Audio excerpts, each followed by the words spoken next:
Avec Madame Anne Genté pour le groupe Renaissance et pour 5 minutes.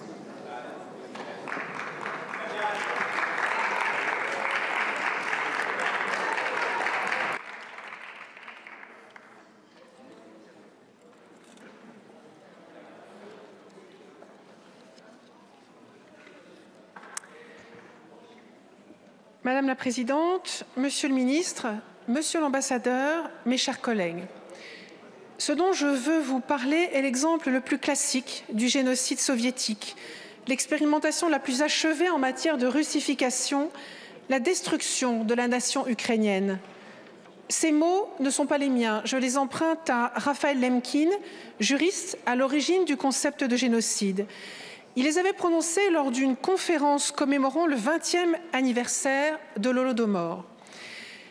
Madame la Présidente, Monsieur le Ministre, Monsieur l'Ambassadeur, chers collègues, ce dont je veux vous parler aujourd'hui est l'histoire d'une barbarie organisée, d'une brutalité absolue, un pan de notre histoire collective, celui de l'Ukraine d'abord et de la nôtre ensuite. Une histoire qui débute en 1929 avec l'ordre de Joseph Staline d'une collectivisation et d'une industrialisation à marche forcée de l'URSS. Cette politique dite du grand tournant se traduit alors dans les campagnes soviétiques et donc en Ukraine par une réquisition sans limite des récoltes avec expropriation, arrestation et déportation des propriétaires terriens appelés koulaks.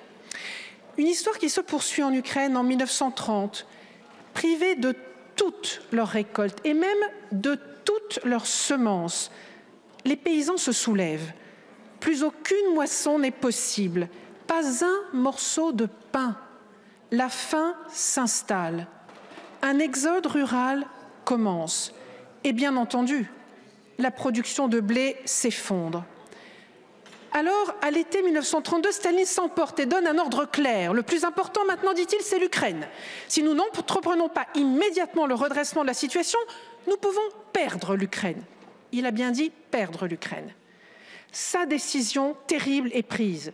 Utiliser l'arme de la faim contre les paysans ukrainiens. Les frontières sont fermées. Le moindre grain de blé est traqué. Des villages et des fermes sont délibérément bloqués. Le commerce est arrêté, des impôts supplémentaires sont prélevés.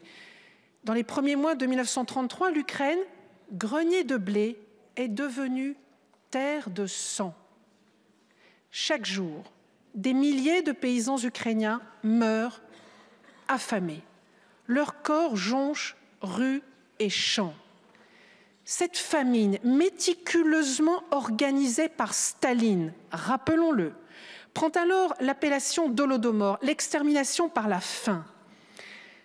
Madame la Présidente, Monsieur le Ministre, Monsieur l'Ambassadeur, chers collègues, ce dont je vous ai parlé n'est rien d'autre que l'utilisation de la famine comme arme politique pour briser la résistance d'un peuple, pour l'effacer de la carte et le priver d'une conscience nationale qui s'éveillait.